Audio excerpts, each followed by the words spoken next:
Wait, do you like dogs or cats? I like dogs. I hate cats. Do you grow up with dogs or? Yeah. You did? Yep. Always had dogs. What but type? I hate cats so What type of much. dogs did you have? Pit bulls. Really? Yeah. Mm-hmm. I never could imagine that one. 2 of them. One's 140 pounds. The other one's 108. They're No way. big freaking dogs. Yeah. Are they brothers or one's the father of the other? Yeah, one? one's the father, one's the son. Yeah. And Bailey has pictures after pictures. They would sleep on the foot of our bed every night. Oh my! I can't imagine that because I have like a 20-pound dog and like I think he's big. I'm like, man, like he's heavy now. I can't imagine 100-pound or like 100-pound. Like if you're like on the couch and they come up and like jump on the couch. Oh yeah. That could break a couch. Yeah. Oh my goodness. Absolutely, it broke my bed. They'd come ripping through the house and they'd run all over. Anyways, they came ripping in my bedroom, jumped up on, and you know how you have like the wood slats? Yeah. Both of them jumping on my bed broke the 2x4s. Holy cow! It was nuts. Like all of them or like? Yeah, they snapped the center ones. It was crazy. Wow. So for a long time, I pulled the wood slats out and just slept with my mattress on the floor. Because every time they'd come ripping through, they get the zoomies is what they call it. Yeah. They'd jump on the bed and it snaps them. Well, Justice, thank you for coming on the podcast. Well, I thank you. That was a great podcast. Come on, By the way. No, really, thank you for coming on. Because you have very interesting experiences. Because you're a firefighter, an EMT, then you're also work at Dan Purser MD. You also are in incredibly good shape. I think no one, it's incredible how good of shape you are, and like you are always in like exercising and being active. And I appreciate it. I think especially today we kind of want to dive in and see what you do and how. I mean, for myself, I'm sure with Jackson and for everybody else, I think we all want to learn a little bit more about what we can do to replicate similar attributes that you have and like your work ethic with working out. Yeah. I mean, obviously Jackson's been coming to the gym with Bailey and I for a while now, and I mean, he had the motivation. That's the biggest thing I think in my mind is the motivation, and that's why I like watching Jordan Peterson and I like watching David Goggins, and because what they have with the motivation side is awesome. I mean, they hit it spot on every time they talk. That's the hardest part. If you can get over that mental factor, and you can do anything at that point. As far as the physical side, my dad he grew up in the gym. My grandpa was Mr. Utah. My grandpa's brother also won Mr. Utah. So bodybuilding's always been in the family and being healthy. So that just kind of carried on. I started weightlifting when I was like 12, 13 years old. It was when I was just going into junior high. And my dad would wake me up every morning. He'd pour water on me to get me up because I was a kid and I didn't want to get up. So every morning he'd pour water on me. At that point, you have to get up. And then we'd go to the gym. And I think it was just setting those hard, strict, every morning you are going to get up before school and we're going to go hit the gym. And then I'll drop you off to school. And so him doing that consistently is what got me into it. And then once you're into it, it's kind of like an addiction, as Jackson knows. Now, it's an addiction that you can't let go, right? You skip the gym for 2-3 days and it's like you just feel fatigued, but you're restless at the same time. You're mentally drained, but at the same time, your body won't shut off. And it's almost like the worst feeling, going to sleep super hard. And so until you have that workout and your body is fatigued to the point where it can rest. And oddly enough, it sounds strange, but it actually does give you energy. Mm-hmm. So, I mean, I've liked going to the gym before work and stuff because it does give you that energy the rest of the day. Somehow, I don't know. Yeah, definitely. I know. Yeah, exactly that for me. It wakes me up. Yeah. Because as you know, I've been doing my 2 workouts every day. I walk at least 4 miles every morning before work, and then right after work, hit the gym. Yeah. Do about an hour session of just hard weightlifting. Yeah. And it's amazing for me. It's incredible. There was one day I decided to try to do just a full rest day and not do any walk or any weightlifting. And exactly like you said, I was miserable. Yeah. Just my brain would not shut off. I could not sleep at all that night. And even if I'd just gone out and like walked outside for 30 minutes or whatever, just get some activity, do something. But no, I sat around doing literally nothing all day, and it was terrible. It was really terrible. That's what I've noticed. If I don't work out, I have to have melatonin to sleep. Yeah. If I work out, then I can go to sleep and I can get a full night's rest, no problem. Otherwise, I just have too much energy as far as I'm mentally fatigued, but my body just doesn't want to go to sleep. I almost have like restless leg. And I'll sit there and I'm constantly kicking my feet in the sheets and stuff like that, and I just can't get myself to fall asleep. I'm up till 1, 2 in the morning, and I'm wondering what the heck's going on. So I finally take a melatonin. But that's only when I skip the gym. Dude, it's so crucial. It's incredible. Yeah. I like it. Definitely. But as far as the physical side, I mean, again, it all goes back to that mental mindset of finding the motivation to go, I think is the hardest thing. I don't know, that's really cool. Because, Yeah. like, I know for myself, it's like I can, like, exercising, it's easy to do every single day, but I can't imagine doing twice a day. Because I remember in high school, in water polo, and as well as in basketball, it's like we have, like, 2 a day. So, like, in the mornings we exercise, and then in the afternoon we play, or, like, we go through, like, the game, you know. But every day I was like, I loved it because, like, I enjoyed it. But I was like, you know, I was, like, also 15, 16. I was pretty young. And now, like, I've tried it, like, a couple of times. I'm just like, I'm so tired. It's just, it's so cool, like, that you guys can do 2 a days, or, like, can do it every single day, and fitting that time into your schedule. Yeah. Because I think with majority of people, it's that they want to work out in their mind. They really want to go, and they want to be healthy. But it's finding that time and scheduling that time, especially as, like, firefighter, like, you have crazy hours. Yeah. And it's like you work 2 straight days. Yeah. And you still find time, or you're still able to exercise. That's so cool. Absolutely. Yeah. It's again, it's just making time. Obviously I'm not a motivational speaker. Oh, it feels like it. But there's a lot of people out there that are, and I mean, you can listen to them and they all pretty much preach the same thing with different words, and it's just forcing yourself to do it and just doing it. It's that simple. But it's hard getting over that mental block to do it. Yeah. I mean, I'm tired, right? I just came off shift this morning. We had a couple calls through the night, and then I came straight to Dan Purser MD, my second job, and now I'm working all day, and then this afternoon I'll probably go hit the gym. So it's just keeping it going, and I feel like if you slow down and rest, it almost makes it worse. Gotcha. If you just keep it going, it's not bad. Like, and it's just me knowing I will hit the gym. Yeah. No matter what, tonight I'm going to hit the gym, whether I like it or not. Yeah. It becomes more like muscle memory at that point. Would you say, or? Yeah. I mean, for me, it's just building the good habits of it. And, absolutely. Consistency is key in any aspect of life. Yeah. Whatever you can do consistently. Yeah. And so for me, even like when I first started, that was the base thing for me, is I just wanted to start doing something every single day. Yeah. And I started only walking 20 or 30 minutes every single day, and it was hard. It was really hard at the beginning. Yeah. But even just after the first couple weeks, same thing when I started doing my 2 a days with weightlifting. Right before I started weightlifting, I actually started doing like a row. So I did a row in the evening, my walk in the morning. And so I was already doing 2 a days for about a month before that. But the first month of like just solid weightlifting afterwards, it was hard. Yeah. But like even after the first week, after the first session, I was like, I love this. It's just awesome. Oh yeah. You feel good, and then you start seeing changes. Your muscles are developing, everything. You feel good. You look awesome. You just love it. Yeah. So all of that adds to just making you want to do it more. Yeah. Yeah. And obviously, I'll never know the side of not having it and then working your way into it, because it was just ever since I was young, that's all I ever remember. I was forced to do it. So I'll never know that side of not ever having it and then coming into it, but I'm sure it's a gratifying feeling once you do get it. I mean, I bet it is a struggle. I can't speak it as far as that part, but obviously you have experience with that, and it's I remember amazing. A few years ago, we were out in Disney World together with all of us in the family. Yeah. And it definitely, at my point in my life then, like going to Disney World was my exercise. I would go like every month or every other month and just doing those long walks every day or whatever. Literally, that was my exercise for like the month. Yeah. But I remember going out there with you and Bailey one trip, and you were just like, yeah, I got to go lift weights. I can feel my muscles. Everything is just falling apart. It was after maybe 3 or 4 days of not hitting the gym at all. Yeah. And you were just like, I got to go to the gym. And I just remember thinking, like, how does one go to the gym? I'm so tired just walking around, standing all day. Yeah. Yeah, it's just crazy. Yeah, oddly enough, it gives you energy. It's weird. Yeah. But it's good. Mm-hmm. No, I definitely love it. And it's just forcing it into your schedule. Yeah. Yeah. That's really cool. Well, that section was brought to you by CRMX. And hopefully people, when they work out, they use CRMX.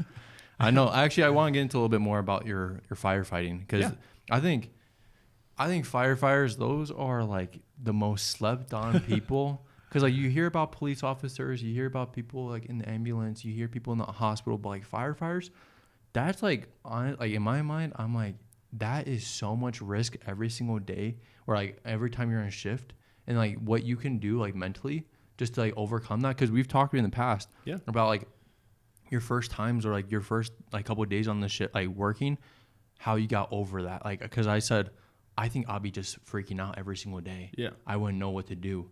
And so if you want to just go off a little bit on that about how you got into that and how you found motivation. So my dad, he was a firefighter EMT. So that's where it really came from. And then obviously my brother, he's a firefighter paramedic. And so it kind of just passed down the family. I never thought anything of it. I never thought about the fear aspect. I mean, it was always in the back of your mind, right?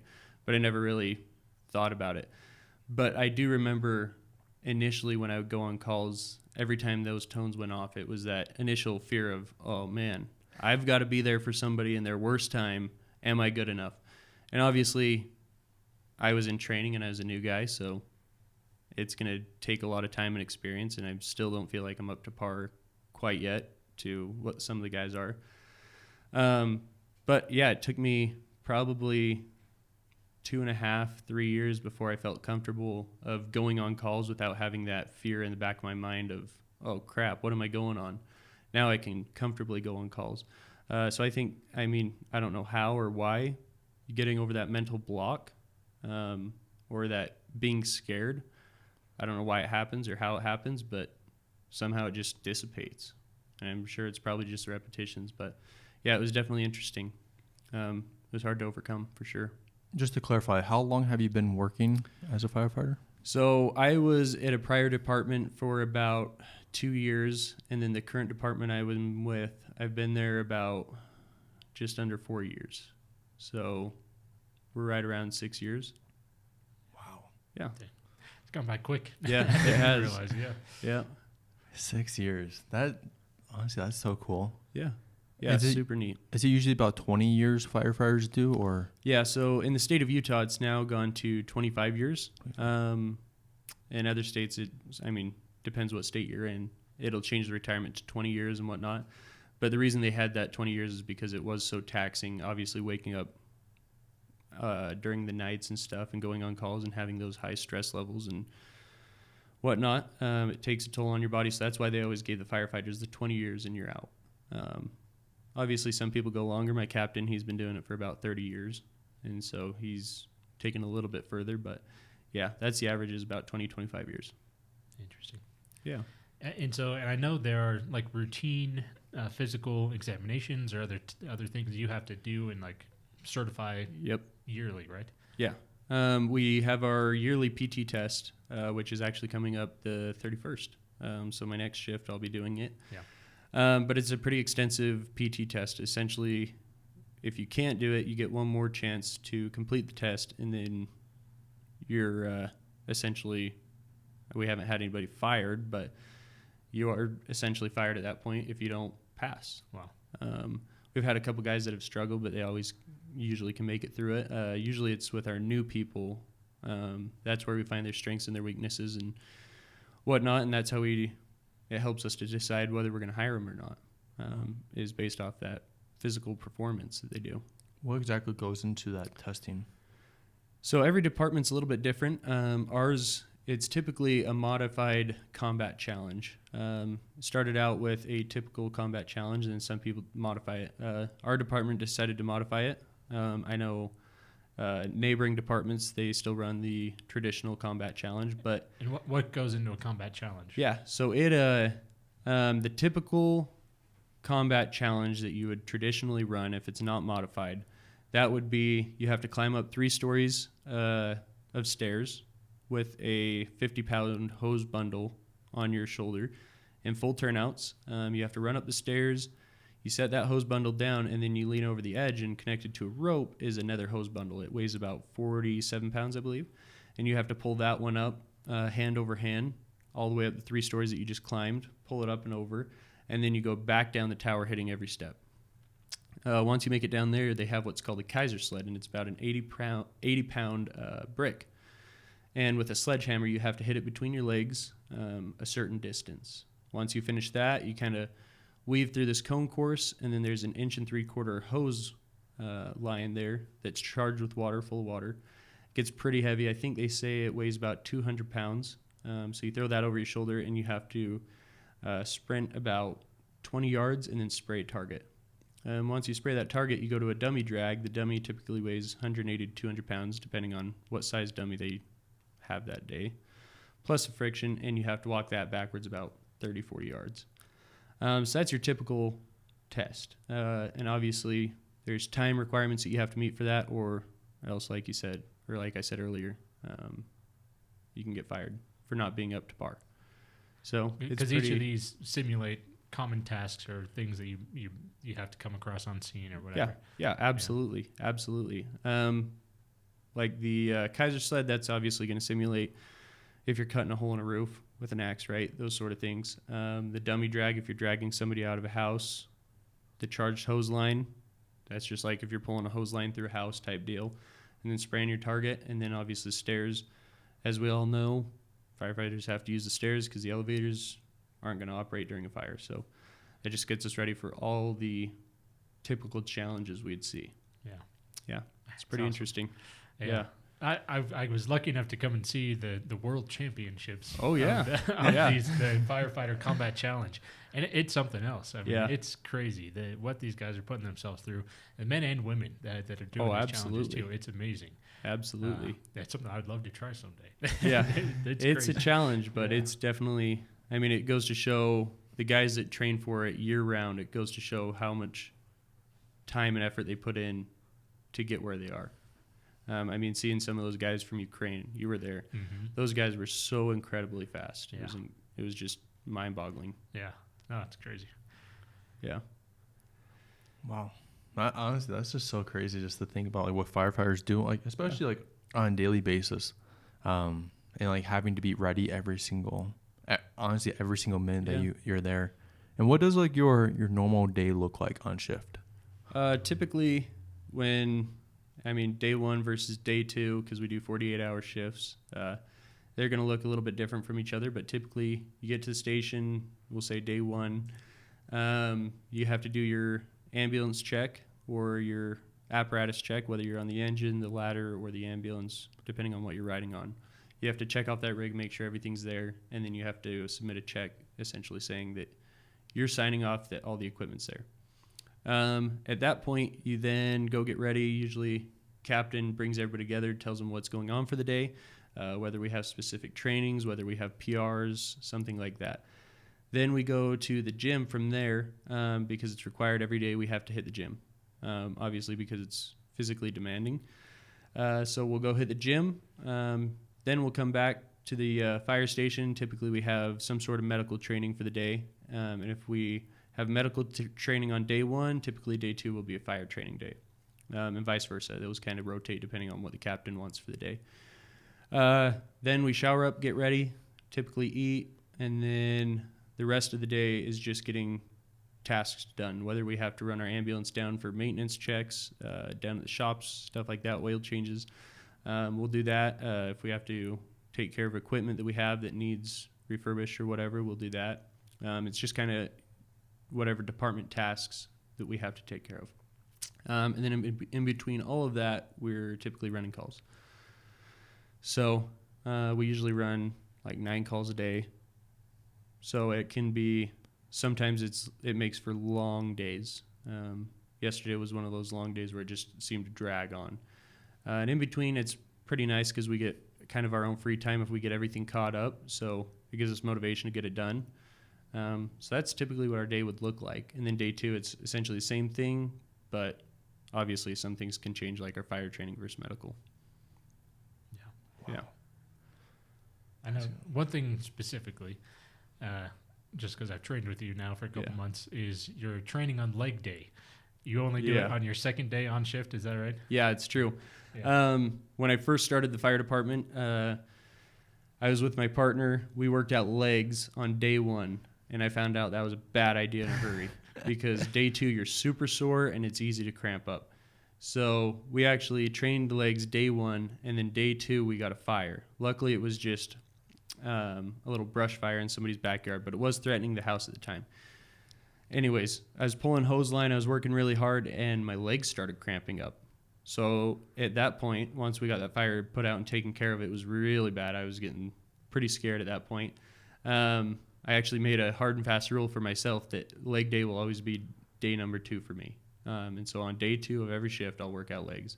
And that's just my routine, no matter what, because that day 1, I worked out legs, and it bit me in the butt on day 2. It turned out so bad. Yeah. Yeah. So, I mean, and if it was a house fire where it was actually inside, that would be even worse. Yeah. So that's my new rule. That's great. Yeah. Great thing to live by. Yep. Yeah, definitely. I mean, you running through your routine. I don't know why I've never asked you that before, but yeah, it sounds like all your tasks, everything is meant to keep everything in tip-top shape. Yeah. All of your tools, your machinery, and then yourself, your own body too. Yep. That's great. Yeah. Yeah. It's a good way to live. Absolutely. Yeah. Oh my, I just feel like with firefighters, I am like always so fascinated just how like especially like at night, like how you guys are like sleeping and like there's a call. Like, does that happen a lot? Like when you're sleeping, there's like calls that go on. Yeah. Back at my old station, it would typically happen. I mean, we were getting up 2, 3, 4, 5 times a night. Luckily, I switched to the slow station, so we might get up once a night versus the other station where it was 2, 3, 4, 5 times a night. But there was times where I remember I was so tired. The call would go off, and I don't remember anything as far as why I was getting up or why I was walking to the ambulance, but I had my clothes on, and I would be halfway to the ambulance, and I'd finally realize, oh, must have been a call. I don't know what I'm doing out here. And so it was just my body got so used to it. It would just, next thing I know, I'm halfway to the ambulance, and I'm like, oh my gosh, guess we're going on a call. So I look up on my phone, and that's where we're going. How, like, so a typical call, because I know those can vary based off every single circumstance. How long are they usually when we go out? Typically, one call would be about an hour. And then if we transport to the hospital, and then depending on what hospital, that can change and how severe the call is and stuff like that. But usually about 45 minutes to an hour for the average call. Wow, that's... Yeah. And if you're doing that 4 or 5 times a night at your previous station, that's... Whole night. The whole night. Yeah, there was some days where I'd show up to the office, and I mean, Jackson remembers, I was just so tired. I mean, it was just brutal. But I mean, that's what you do. And it's one of those things that you almost get addicted to the whole firefighting job. Yeah. And so it is nice to sleep at night, but it's almost a thrill when you do get to wake up. It's interesting. It's hard to explain. Like when you're on shift as well as at home, how many hours do you usually average of sleep? Well, at my new station, I mean, there's some nights where I'll sleep all night, and it's amazing. But my old station, we'd probably average 5 hours of sleep on the average night, 4 or 5 hours. And then at home, I like my 7 to 8 hours of sleep. Gotcha. Anything more than that, and it almost does the reverse effect, and I feel more tired. Interesting. Yeah. So... Yeah, we talked a lot about sleep on the last one, didn't we? Yeah. Yeah. Okay, we talked exactly about that. Like with whenever like on the weekends, if we sleep in, we're always just so tired. We have to take a nap. And like for example, like today, I think I'm up at 6:30 usually every day, and it's like I get home, I'm still doing things. I'm like still exercising and all that. But on the weekends, I feel like it's always so hard, or like when you sleep in, it's just so hard to be motivated. Yeah, I'm with you there. And if I take naps, it almost compounds it, makes it worse. I wake up with a headache, and I'm grumpy, and my wife's mad at me because I'm grumpy, and it's pretty fun. Yeah, I think it's similar to what we were talking about before of the consistency of working out every single day. Yeah, I would definitely say sleep is incredibly important to be able to continually work your body. Yeah, because it's the time that your body's repairing. Everything's shut down, and you're just building everything back up. And so getting good sleep is so incredibly important. Absolutely. I feel for the firefighters that are running all night long. That's really tough. Oh, yeah. That's why, I mean, New York City, those guys, they're not allowed to run 48-hour shifts like we can here in Utah just because they're running so many calls. New York City, California. You're just on the whole 24 hours. You're call to call. Those big cities, I mean, they run 12 and 24-hour shifts as to where here in Utah, we get to run the 48-hour shifts. Interesting. Yeah. So, I mean, I feel for those guys. They're just nonstop, however long that shift is, 24 hours, that's a long time to stay up. Yeah. So it's interesting. Yeah. I don't know. That's just because, like, obviously, like, with New York, you hear about, like, with 9/11 and all that. Yeah. But you don't think about it just with bigger cities or even, like, in California. Like, you don't think about it. It's, like, all the time you're getting calls. And and it's, like, we're usually, like, within a specific area that you're covering. Yep. And so it's just, you're constantly going. That's, I don't know. I think there's that whole thing. I like more slow paced, more like relaxing. I could never imagine being a firefighter because that's just like there's no specific schedule whenever there's a call come in. Yeah. Right. It's always based off of who needs something. Yep. It's true. And what's been like the best, maybe like if you have 2 or 3 like best experiences as a firefighter? Best experiences? I mean, usually it's when we can do something for a patient who's in obvious need. And obviously it can change. I'll just share one experience. It was my second year at my new fire department, and we went on a call for this homeless couple, and anyways, they were living in an RV because their vehicle had been towed, and it was like a little RV camper trailer. Anyways, we showed up, and she was having severe anxiety. They were cold, stuff like that. She ended up not wanting to go to the hospital. And it was winter out. It was Christmas night. We were working the holiday. And so me and my partner actually, I think it was Christmas Eve. Anyways, we went to Walmart, and we ended up buying them a little propane heater. And so we bought her propane heater. We bought flashlights for them. We got them, some drinks, some snacks, stuff like that. And we delivered it to them because she was also pregnant at the time. And so we were figuring make her the most comfortable she can with her anxiety and everything. And obviously it's cold out and it's Christmas Eve. And so we did that for her. And I know they were super grateful for it because when we delivered it, but it was cool being able to find those people, obviously, that you wouldn't see on a normal everyday basis because they're hiding out in their RV camper trailer. But we were able to find them, and we were able to help them out at that time. So that, to me, being able to go above and beyond just responding for the medical call was super neat. And that was something that my partner taught me, and he's really good about. He's a very giving person. And so that's something that he taught me that has stuck with me. And so I love now, anytime I can, I love doing stuff like that for people, just a little bit extra above and beyond.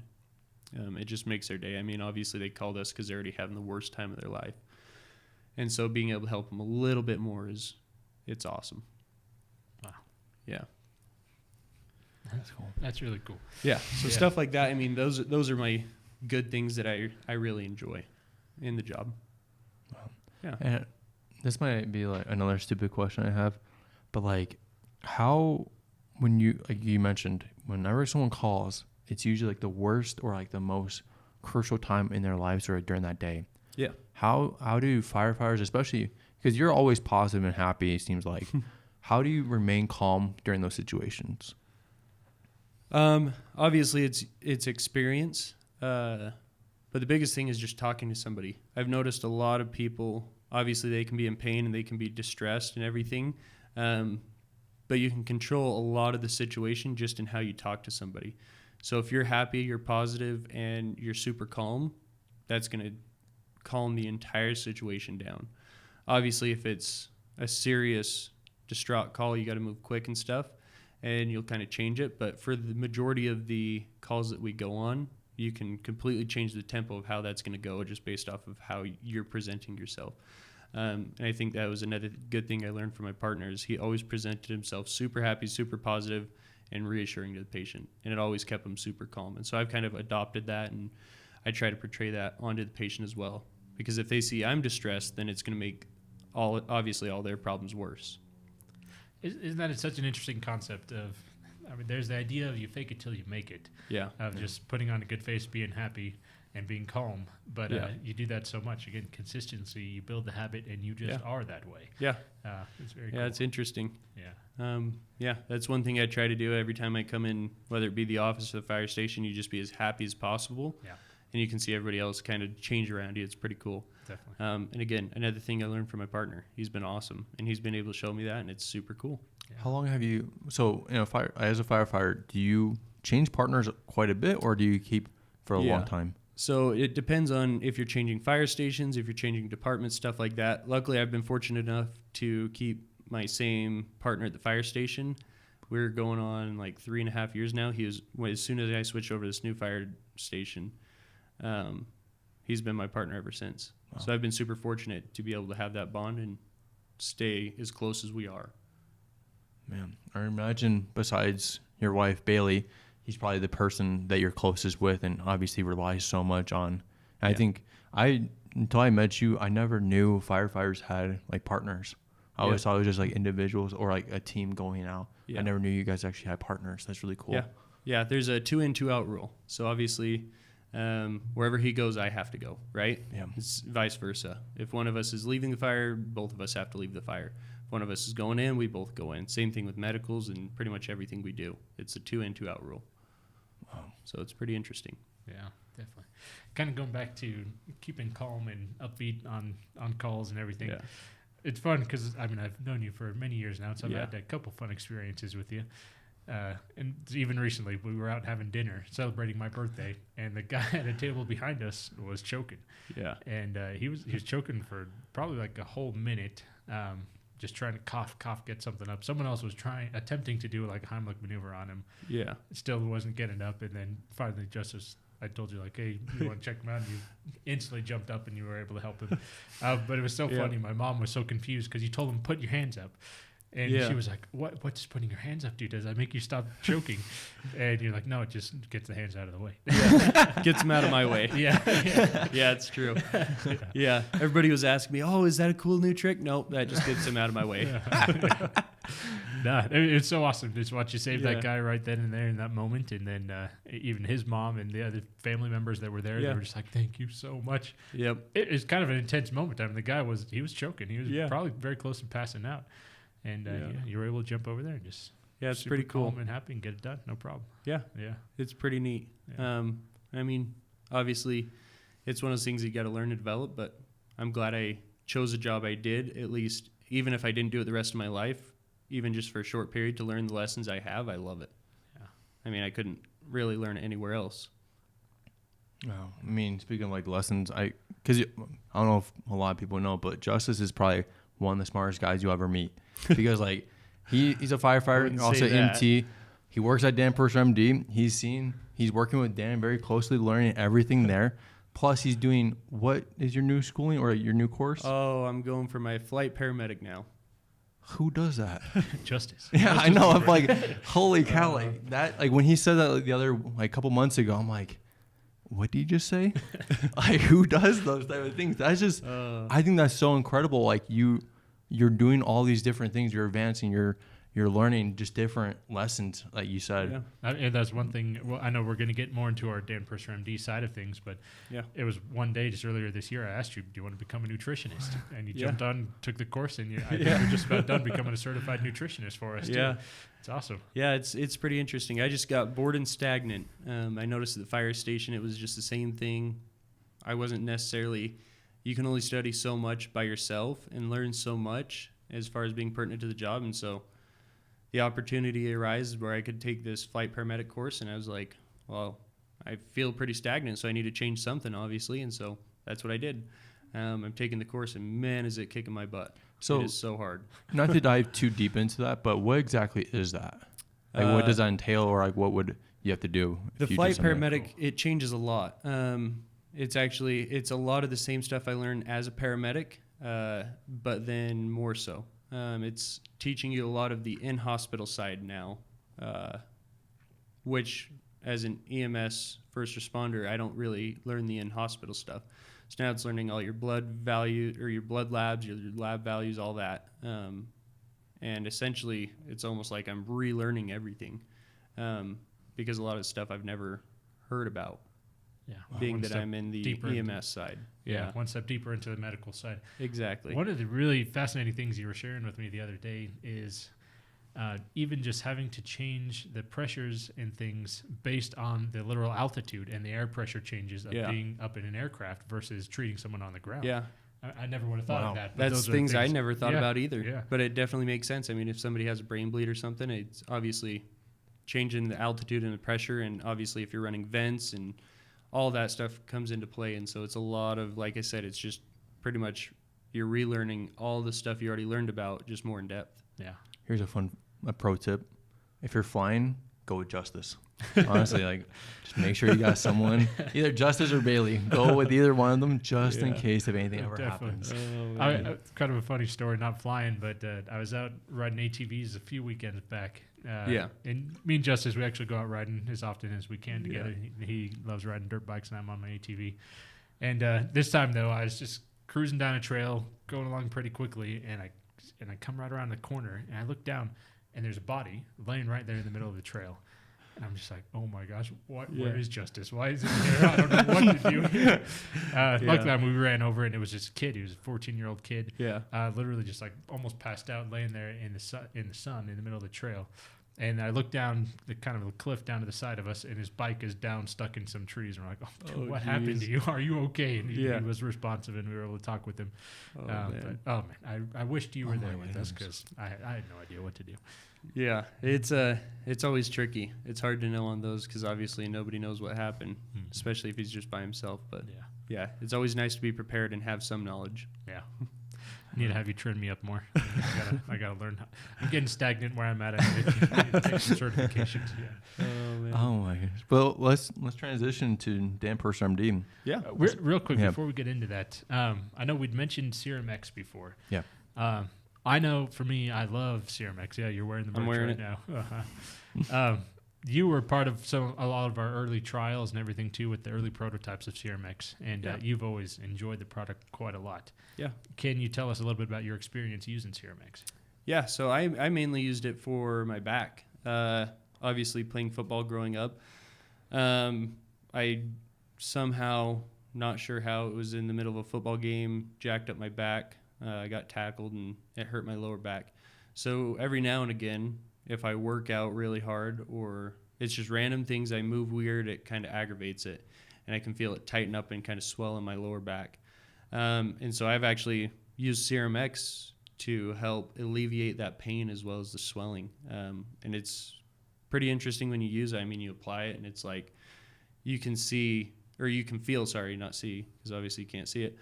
But you'll apply it to your back, and it's like the best way I can describe it is if you put a lid on a candle and that flame slowly dissipates and goes out, that's the way the pain feels. It's like over the course of 60 seconds, maybe a minute and a half, that it just slowly disappears. And so I just keep it on hand. I mean, it's in my backpack at the office right now. I keep it on hand for when that back pain gets aggravated because, like I said, it's just random movements. When I'm weightlifting and I push it too hard, just random things aggravate it. I never know when it's going to come or what's going to cause it. So I just keep it on me for those reasons. That's why I'm wearing the sweatshirt. Yeah. Have you ever had to use Serum X while on shift as an EMT? Yeah. I went on a house fire when we were first developing it, and I started having back pain after that house fire. Obviously, we have to carry a lot of weight and tools and stuff, and we're very physical, as we discussed. And so when I did get back from that fire, I applied it to my back just because I was having that back pain. I took ibuprofen. That wasn't really helping it. I used the Serum X, and I mean, it helped a lot. So now I just keep it with me wherever I go. It's always in my backpack, which my backpack goes everywhere with me, as people who know me know. Yep, you got it everywhere. Yeah. That's awesome. Wonderful. Yeah. No, I think it's, I don't know, I love Serum X using it. I think it's definitely a game changer. Mm-hmm. So with Dan Purser, MD, what exactly is your role, or what exactly do you do at Dan Purser, MD? I do a little bit of everything. I don't necessarily have an exact title. Dr. Purser calls me the on-staff paramedic, as well as Denise, who she is the actual boss, if you guys actually know. But they call me the on-staff paramedic, medical assistant. I just get called a little bit of everything. I'm the phlebotomist. So my job entails I help build out supplement guide sheets. So when Dr. Purser gets all their labs back, I take those and I input the correct supplements for each deficiency or genetic error or whatever test we're running at the time. And I input those and give it to Dr. Purser. Obviously, he signs off with it, and then he meets with the patient and goes over it. I also do 5-minute patient follow-ups. So I meet with some patients and go over how they've been feeling since their last appointment, stuff like that. I post videos on the website, Dan Purser MD, and Physician Design. So I'm kind of all over the place. I help out downstairs when I can, filing charts and stuff like that. Like I said, I draw blood and that sort of thing. So I'm kind of just wherever they need me that day. Yeah, definitely. And I hope that we can continue to like grow your role there more. Yeah. Ideally, I would love to have basically just be our nutritionist that can work a lot more one-on-one with our patients. And then hopefully train up and have a whole little team of nutritionists. That's the goal one day. But Yep. Yeah. Yeah. No, it's super neat. I've learned a lot working under Dr. Purser. Obviously, I've learned the emergency medical side, so it's nice to see the patient care side of once they get out of the hospital and how they extend and further their care. So working with Dr. Purser, he showed me a lot of that, optimizing hormones, your nutrition, your deficiencies, genetic errors, all that stuff comes into play, and he kind of captures all that and brings it together to help patients. So it's super interesting stuff that I never thought about or have really given much thought, and how much it actually does play into your everyday life. Definitely. That's one of the cool things. Dan Purser MD, Dan, he's my stepdad. I've worked with him for 15 years now, and so he's always just Dan to me. Dr. Purser, his clinic, what he does is very unique. He takes a look at one of the first steps is just get down to the bare bones, get to the root cause of your issues. What is causing your anxiety? What is causing your fatigue? What's causing your depression? And then how does that play into your hormones? Why do you have low testosterone levels? What is the real cause behind it? And so that's what he does. He takes a look at intracellular vitamin and mineral levels, while also looking at your genetics to see what deficiencies, what enzymes you have and don't have functioning correctly. Yeah. Taking all that, you look at the different supplements and the different, all sorts of different medications, other things that you can utilize, and then put them on an excellent regimen to get them better. Yep. And so that's where you're crucial in the preparation of that, of preparing these things for the patients, and then working with them a little bit one-on-one. Yeah. We see people's lives change all the time. Absolutely, and it's incredible. I mean, I just had a follow-up appointment with patients today, and I mean, both of them came back with very positive things, and they thought it was more major issues as far as your hormones. Turned out Dr. Purser decided to treat them with the CMA, which is an awesome test, and then once he got their nutrition and their deficiencies in order, now they're showing increased signs of energy. They're showing, I mean, obviously there's a lot of stuff, and I don't want to go into depth with it, but they have a lot of improvements that are great. So it was super cool to see, just based off of correcting their nutrition, how much it benefited them in the long term now with their life.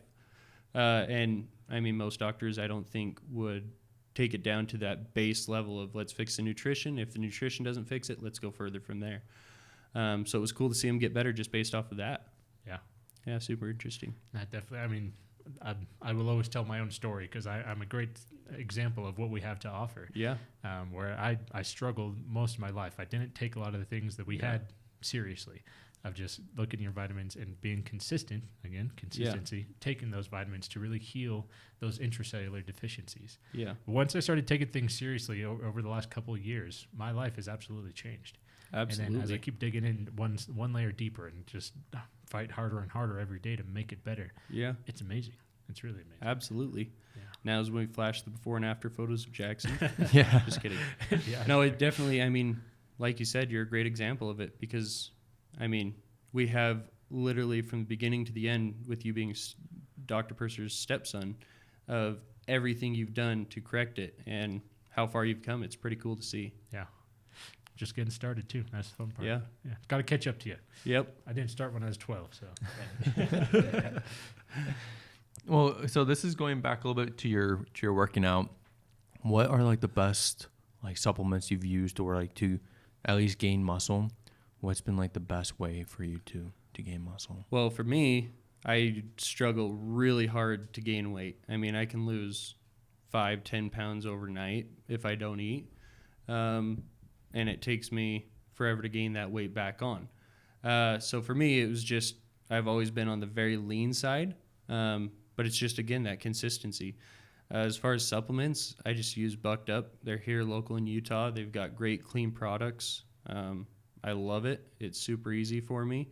And they treat us really good there. They have great customer service and everything. So I use their supplements. I use physician design supplements, obviously, to better my nutrition side. They've got a lot of great products that I use every day, as well as Designs for Health.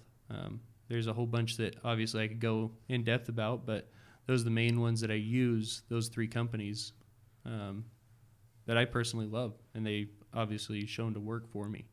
Yeah. What one supplement I want to call out a little bit that you told me just in the last couple months since I've been working out with you is collagen.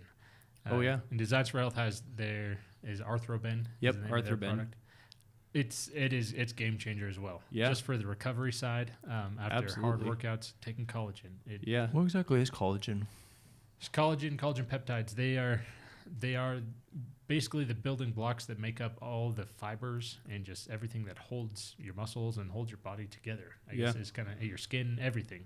Collagen is everywhere. Interesting. And I mean, Arthroben specifically targets the joints, and so I noticed that's helped my back pain to where I don't have it as frequent. Ever since I started taking the Arthroben, so that's why now I take it literally every day, and it's religious that I take it absolutely every day. Dr. Purser recommended it. I tried it, and now back pain's less frequent. And then when I do have it, I just take the Serum X, and that helps me out. So it's a nice little combo. Yeah. Yeah. Yeah. No, it's so cool. We have so many tools at our disposal. And it's just, being consistent, finding the things that really work for you based on your own genetics and based on what it works for your current microbiome and everything in your gut. Yeah. When you find everything that works well for you, again, your life changes. Exactly. Exactly. Yeah. Yeah, I don't know. I think it's so cool. Like when you start, like things are clicking in your head, especially with like nutrition and plus taking the right supplements. It's kind of like what like someone said about taking brain support. It's like you don't notice a huge drastic change, but you just notice things are clicking.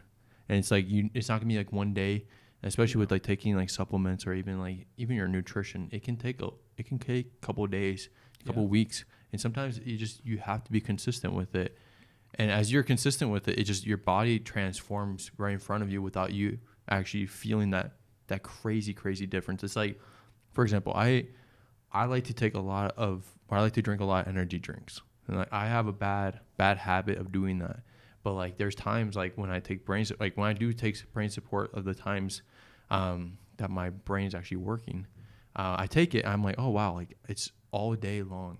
Like whenever I have an energy drink, it's usually like 9 o'clock, 10 o'clock in the morning. By 1 o'clock, my brain is just done. Like it's over. I'm out for the day. Or I have to go home, or I have to go work out and then get like energized again.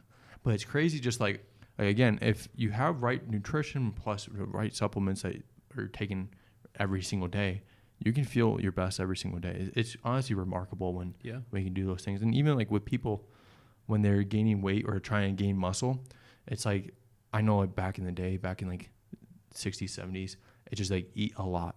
You have to keep on eating, eating, you know.